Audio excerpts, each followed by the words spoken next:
Assalamualaikum warahmatullahi wabarakatuh. Halo adik-adik sekalian, selamat datang di channel Papa Farah Bercerita. Yuk ikut perjalanan cerita Nabi kita Muhammad Sallallahu Alaihi Wasallam. Malam harinya dengan tubuh lelah Abdul Muthalib tertidur. Tiba-tiba dalam tidur dia bermimpi mendengar suara yang bergema berulang-ulang. Temukan sumur Zam-Zam itu, wahai Abdul Muthalib. Temukan sumur Zam-Zam itu, temukan. Abdul Muthalib terbangun dengan keyakinan dan semangat baru. Esoknya dia mengajak Harits menggali dan menggali dengan lebih giat. Rasa heran orang-orang Quraisy yang melihatnya berubah menjadi tawa. Kasihan ya Abdul Muthalib, mungkin dia sudah kehilangan akal sehatnya, kata mereka satu sama lain. Suatu saat ketika mereka sedang menggali di antara berhala Ishaq dan Naila, air membersit. Air Harits, lihat ada air, seru Abdul Muthalib saking kagetnya. Ayo kita gali terus ayah, ayo kita gali terus. Ketika mereka menggali lebih dalam, tampaklah pedang-pedang dan pelana emas yang pernah ditaruh oleh Mudzaz bin Amr dahulu. Melihat penemuan itu, orang-orang Quraisy datang berbondong-bondong. Abdul Muthalib, mari kita berbagi air dan harta emas itu, pinta mereka. Tidak, tetapi marilah kita mengadu nasib antara aku dan kamu sekalian dengan permainan kit atau anak panah. 2 anak panah buat Ka'bah, 2 buat aku, dan 2 buat kamu. Kalau anak panah itu keluar, dia mendapat bagian. Kalau tidak, dia tidak mendapat apa-apa. Usul ini disetujui. Juru kit mengundinya di tengah-tengah berhala di depan Ka'bah. Ternyata anak panah Quraisy tidak ada yang keluar. Pemenangnya adalah Abdul Muthalib dan Ka'bah. Karenanya dapatlah Abdul Muthalib meneruskan tugasnya mengurus air dan keperluan para tamu Mekah setelah sumur Zam-Zam memancar kembali.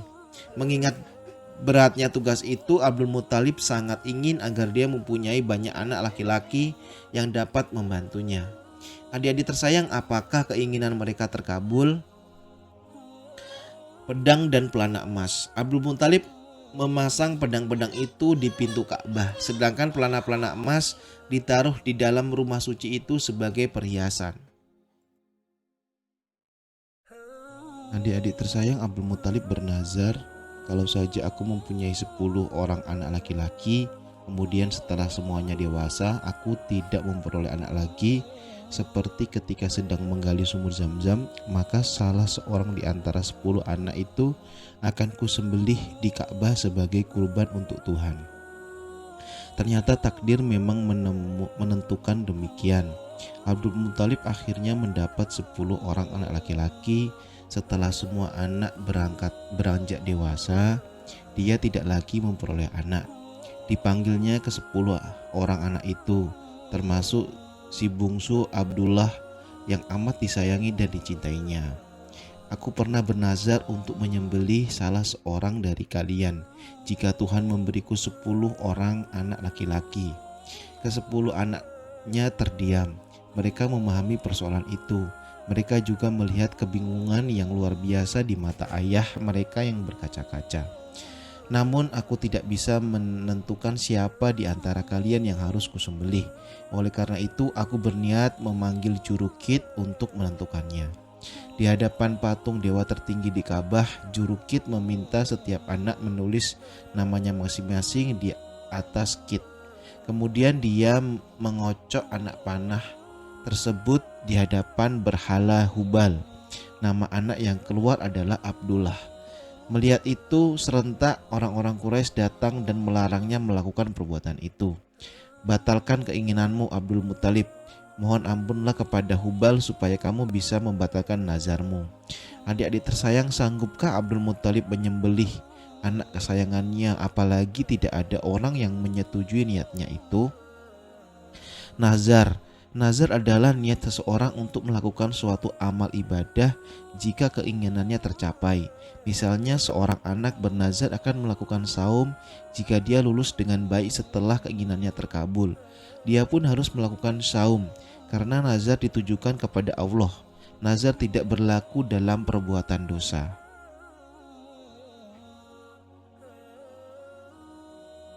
Dengan membajakan hatinya, Abdul Muthalib menuntun Abdullah menuju sebuah tempat di dekat sumur Zam-Zam yang terletak di antara 2 berhala Ishaq dan Naila. Di tempat itulah biasanya orang-orang Mekah melakukan pengorbanan hewan untuk dewa-dewa mereka. Namun masyarakat semakin keras menghalangi Abdul Muthalib melakukan niatnya. Akhirnya kekerasan hatinya pun luluh. Baiklah, tetapi apa yang harus kulakukan agar berhala tetap berkenan kepadaku? Kalau penebusannya dapat dilakukan dengan harta kita, kita tebuslah, kata Mughirah ibn Abdullah dari suku Makhzum. Setelah diadakan perundingan, mereka sepakat menemui seorang dukun di Yasrib. Berapa tebusan kalian? Tanya dukun wanita itu. 10 ekor unta. Kembalilah ke negeri kalian, sediakan tebusan 10 ekor unta. Kemudian undi antara unta dan anak itu. Jika yang keluar nama anak kamu, tambahkan jumlah untanya. Kemudian undi lagi sampai nama unta yang keluar. Mereka pulang dengan lega dan segera mengundi dengan anak panah. Ternyata yang keluar adalah nama Abdullah. Mereka mendapatkan tebusan unta dan mengundi lagi. Ternyata lagi-lagi nama Abdullah yang keluar. Demikianlah adik-adik tersayang Abdul Muthalib menambah dan menambah terus jumlah unta. Ketika jumlah unta sudah mencapai 100 ekor, barulah nama unta yang keluar. Dewa sudah berkenan, seru orang-orang. Tidak, bantah Abdul Muthalib, harus dilakukan sampai 3 kali. Akhirnya setelah 3 kali dikocok, yang keluar adalah nama unta. 100 ekor unta itu pun disembeli dan dibiarkan begitu saja tanpa disentuh manusia dan hewan karena mereka beranggapan bahwa unta itu untuk dewa. Diriwayatkan dari Rasulullah SAW bahwa beliau bersabda, aku adalah anak 2 orang yang disembelih. Yang dimaksud oleh beliau adalah Nabi Ismail alaihissalam, nenek moyangnya, dan Abdullah ayahnya. Adik-adik tersayang, saat Abdul Muthalib memimpin Mekah, ada sebuah peristiwa dahsyat. Kejadian ini bermula dari Yaman, sebuah negeri yang terletak jauh di sebelah selatan Mekah. Saat itu Yaman diperintah oleh seorang penguasa bernama Abrahah al-Ashram. Aku tidak habis pikir mengapa setiap tahun seluruh bangsa Arab datang ke tanah Mekah, seru Abrahah kepada para menterinya. Paduka tahu di sana ada sebuah bangunan bernama Ka'bah. Bangunan itu begitu disucikan oleh penduduk Jazirah Arab sehingga mereka tidak dapat berpaling darinya.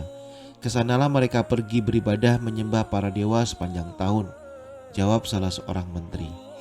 Apa istimewanya bangun tua yang terbuat dari batu kasar itu? Aku ingin negeri kita Yaman mempunyai sebuah rumah suci juga. Sebuah rumah suci yang akan dikunjungi seluruh orang dari penjuru jazirah. Sebuah rumah suci yang akan membuat bangunan tua di Mekah itu menjadi tidak berarti lagi dan dilupakan orang. Namun apa mungkin bisa membuat rumah suci baru yang bisa menandingi Ka'bah? Mengapa tidak buat sebuah gereja yang sangat indah, hiasi dengan perlengkapan paling mewah yang kita miliki. Gerbang emas, jendela perak, lantai pualam yang berkilau, semuanya.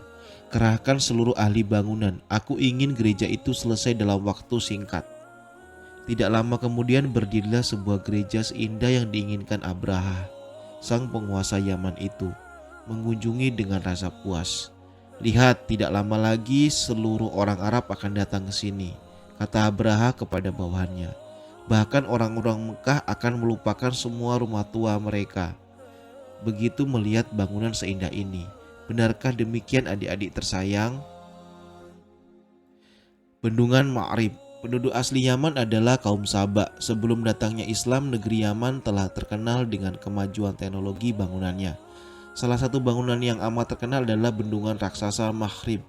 Ketika bendungan ini jebol, banjir besar melanda daerah sekitarnya sehingga para penduduk terpaksa pindah ke negeri lain.